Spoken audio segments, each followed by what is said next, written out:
자, 지난 시간 우리는 바로가 꿈을 꾸고는 그것을 해석할 사람을 찾지 못해서 근심하는 부분까지를 다뤘습니다.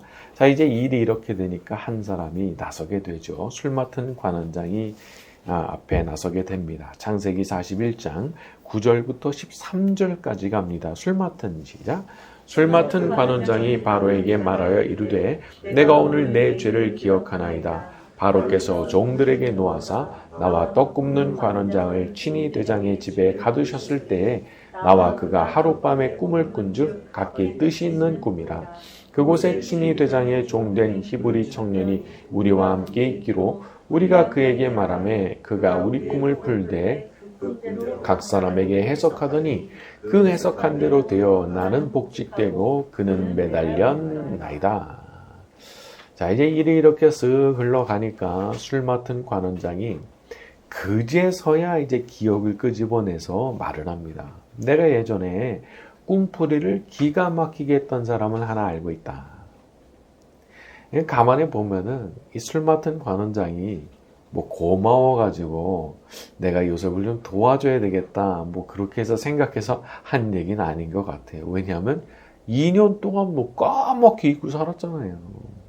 그런데 자기 앞에 풀어야 될 문제가 보이니까 그제서야 기억을 떠올리고 이제 좀 말을 하는 거예요. 근데 어쩌면 이런 게 참 세상이 원래 그런 거 아닌가 싶습니다. 다들 자기의 필요에 따라서 그렇게 생각하고 움직이는 거. 그냥 순수하게 아유 내가 고마워서라는 식의 동기로 움직이는 분들은 사실 많지가 않죠. 하지만 우리한테는 소망이 있는데 이렇게 이기적인 동기로 움직이는 게 세상 인심인지는 모르겠지만은 우리 하나님은 저 위에서 모든 것을 다 컨트롤 하신다는 겁니다. 인간들이 이기심을 가지고 혹은 악한 마음, 선한 마음을 가지고 뭐 이렇게 저렇게 움직일 수 있지만 우리 하나님은 저 높은 데서부터 이 모든 것을 마음에 원하시는 대로 뜻하시는 대로 움직여서 결국에는 당신의 뜻을 이루시는 분이시죠. 만약 어디선가 누군가 나를 위해서 나한테 도움되는 말을 해주고 있다면 혹은 나한테 어떤 분이 나한테 득이 될 만한 조치를 해주고 있다면 거기에 뭐가 있느냐? 하나님의 선하신 뜻과 섭리가 반드시 거기 있는 거예요. 그래서 그 일이 된 거예요. 그래서 그 사람이 그 말을 한 것이고 그래서 그 사람이 그 조치를 한 거예요. 하나님께서 하도록 만드셨기 때문에. 눈에 보이는 사람을 너무 믿고 신뢰하면 참 큰일 나는 수가 있습니다. 왜냐하면 그 사람의 속마음을 우리가 알 수가 없거든요. 하지만 우리 하나님은 어떤 분이십니까?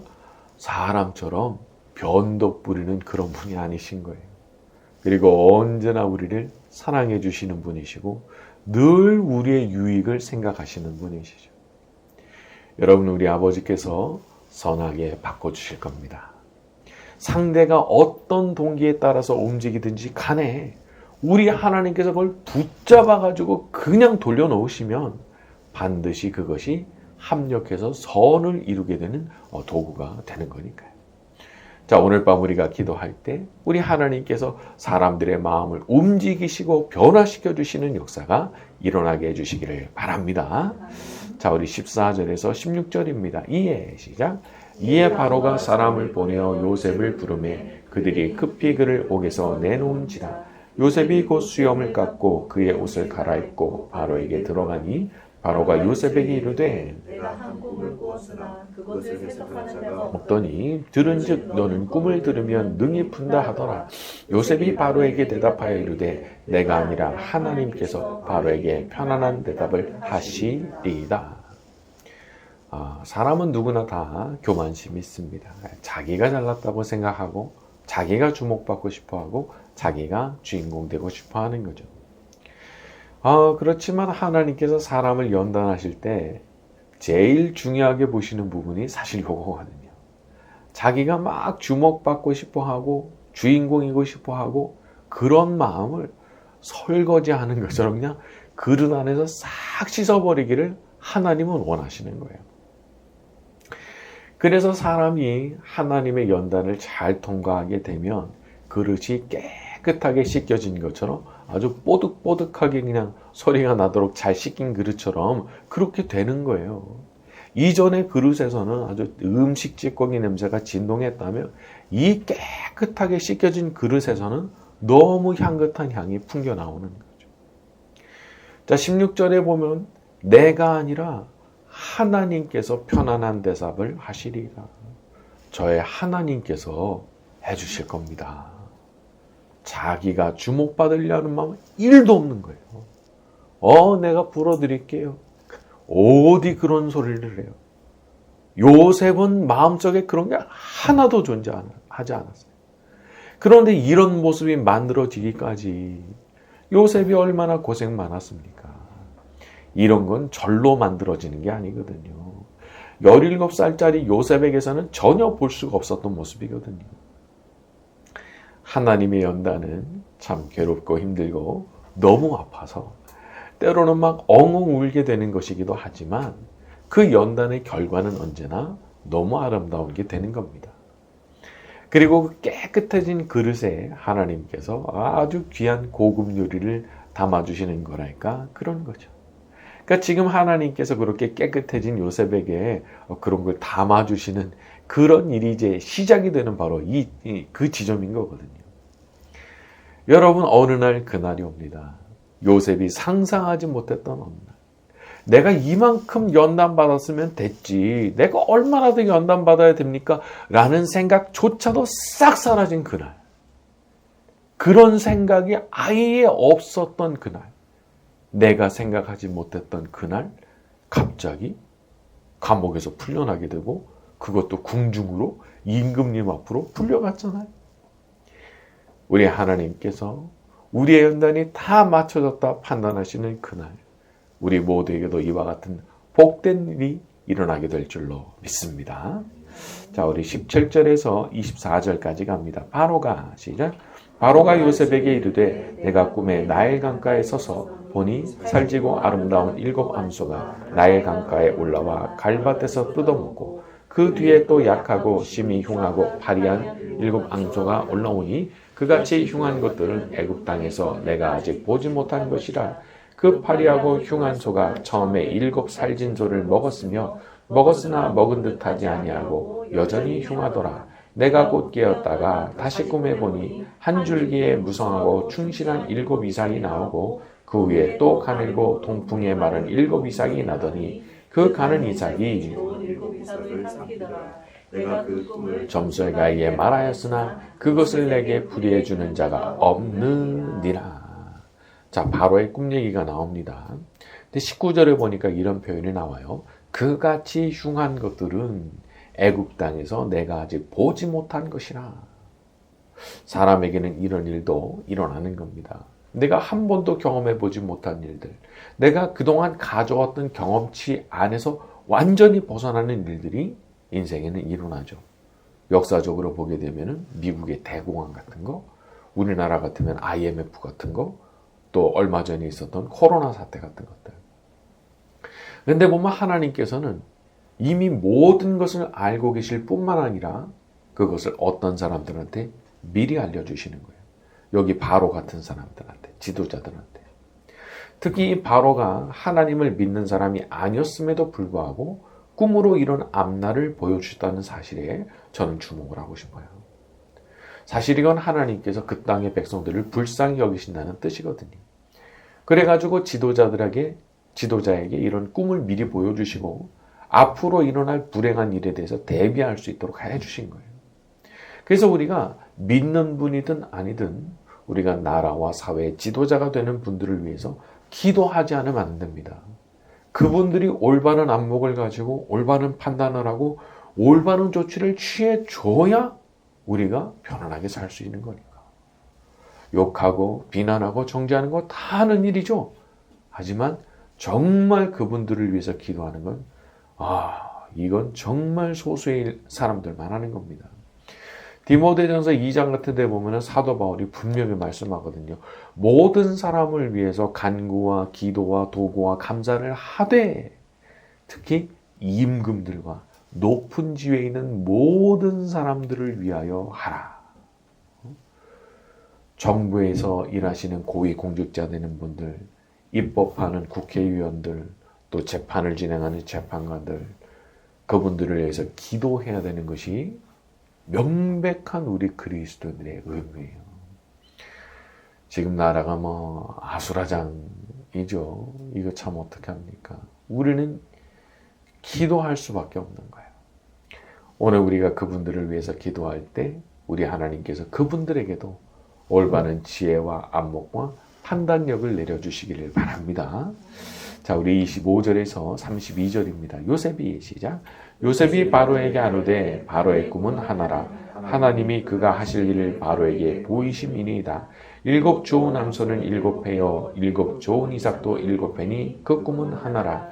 그 위에 올라온 파리하고 흉한 7손은 7년이요 동풍에 말라 속이 빈 7 이삭도 7 중년이니 내가 바로에게 이르기를 바로에게 보이신 다음이 이것이라. 온 애굽 땅에 7회 큰 풍년이 있겠고 후에 7회 풍년이 들므로 애굽 땅에 있던 풍년을 다 잊어버리게 되고 이 땅이 그 기근으로 망하리니 후에 든 그 흉년이 너무 심함으로 이전 풍년을 이 땅에서 기억하지 못하게 되리이다.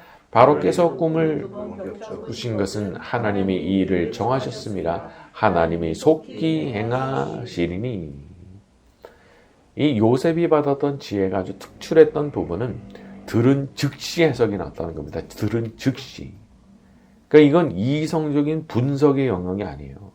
직관이고 영적인 영감이 임하는 부분입니다. 그냥 하는 겁니다. 그냥.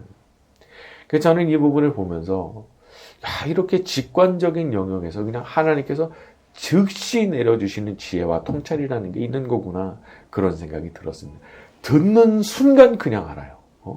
보는 순간 그냥 답이 나와요. 배워서 아는 게 아니에요. 그냥 즉시로 알게 되는 거예요. 바라기는 이 시간 이 자리에 엎드려 기도하는 우리 모두에게 요셉에게 주셨던 것 같은 그런 놀라운 지혜와 통찰을 부어주시기를 바랍니다. 자, 우리 33절에서 36절까지입니다. 이제 시작. 이제 바로께서는 명철하고 지혜 있는 사람을 택하여 애굽 땅을 다스리게 하시고 바로께서는 또 이같이 행하사 나라 안에 감독관들을 두어 그 7회 풍년에 애굽 땅의 5분의 1을 거두되 그들로 장차 올 풍년의 모든 곡물을 거두고 그 곡물을 바도의 손에 돌려 양식을 위하여 각 성에 쌓아두게 하소서.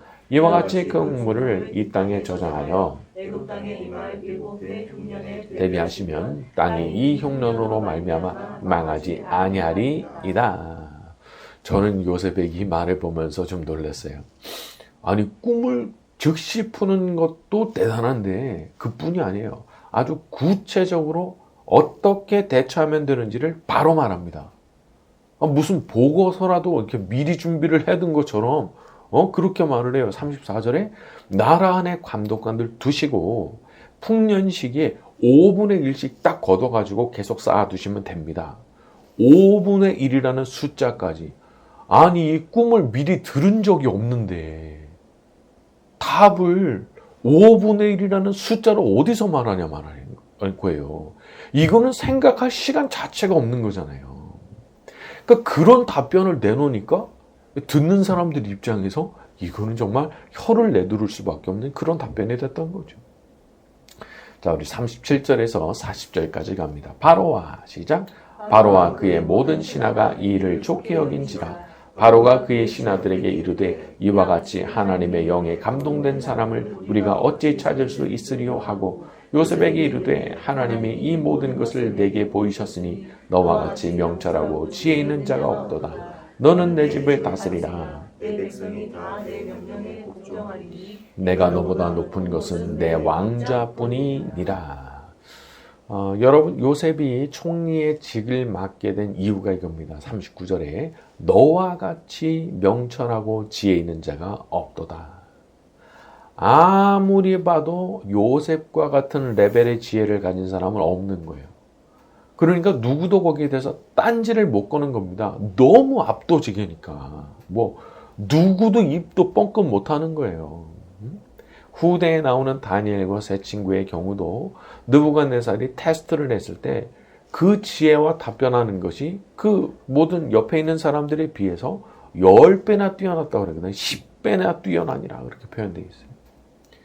우리는 세상 모든 지혜의 근원이 되시는 하나님을 섬기는 사람들입니다.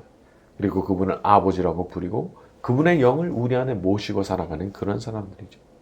그러니까 우리가 우리에게도 지혜를 주십사 하고 간절히 구하는 일은 너무 자연스럽고 당연한 일이 되는 겁니다.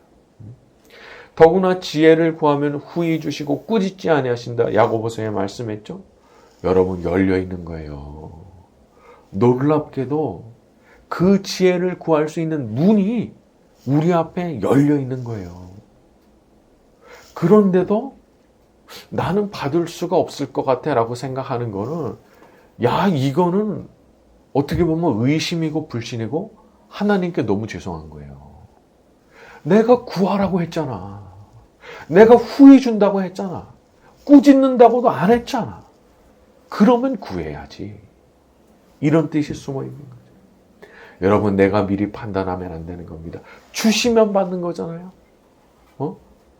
하나님 주시는 그 축복이라는 게 주시면 받는 거잖아요. 하나님 주시면 내가 받는 건데 내가 왜 미리 예단을 해가지고 나는 못 받을 거다 그런 생각을 하냐 말이죠. 후히 주시는 하나님이심을 믿고 오늘 밤 우리가 간절히 구할 때 우리 하나님의 능력과 지혜와 축복이 우리 모두에게 후하게 임하게 될 줄로 믿습니다. 네, 우리 함께 기도해. 우리 함께 기도해. 주 앞에 나와 무릎 꿇고 긍휼 베푸시는 주 하늘을 향해